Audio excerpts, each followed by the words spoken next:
Hello, second grade friends. I hope you had a fantastic Easter break. We're going to read a book called Koala Lou. It's written by Mem Fox and illustrated by Pamela Laughs. I hope you enjoy it.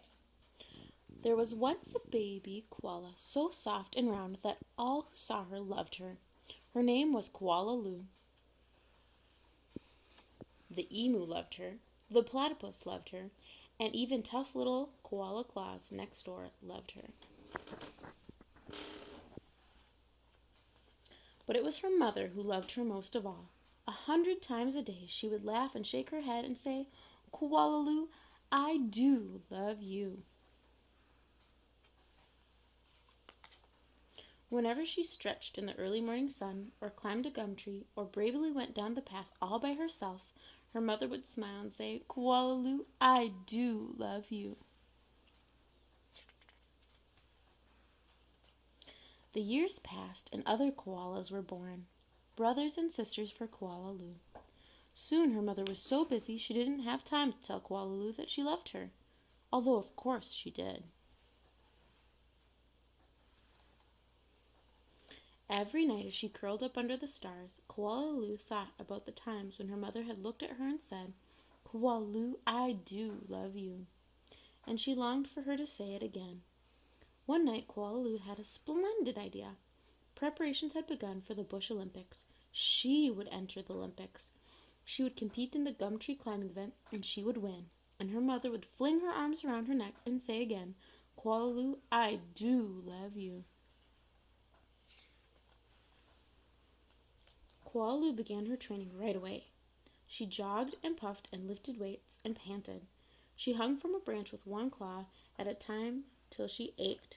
She did push-ups till her stomach hurt, and last of all she climbed the tallest tree that she could find over and over and over again.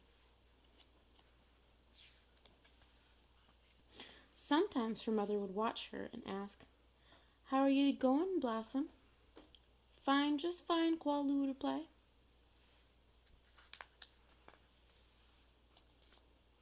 At last the day of the Bush Olympics arrived.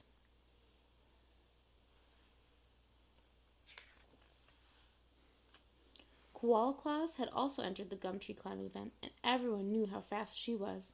But Koala Lou wasn't scared. She saw her mother in the crowd and imagined her saying again, "Koala Lou, I do love you." Her heart filled with hope.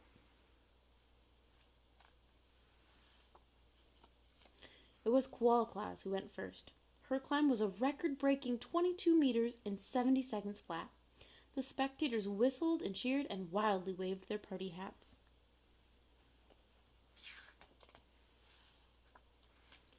"Can I do better than that?" wondered Koala Lou. "I must." As she stepped toward the tree, a hush fell over the crowd. "On your mark," said the kookaburra. "Get set, go."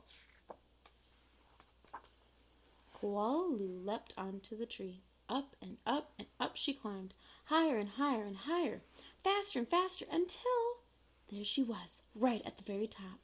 The spectators roared and clapped and stamped their feet.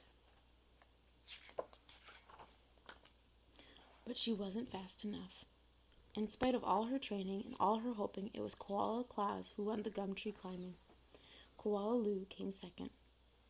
Koala Lou went off and hid. She heard the shouts of the Bush Olympics and cried her heart out. When the first stars of evening appeared in the sky, Koala Lou crept home through the dark and up into the gum tree. Her mother was waiting for her. Before she could say a word, her mother had flung her arms around her neck and said, "Koala Lou, I do love you. I always have and I always will." And she hugged her for a very long time.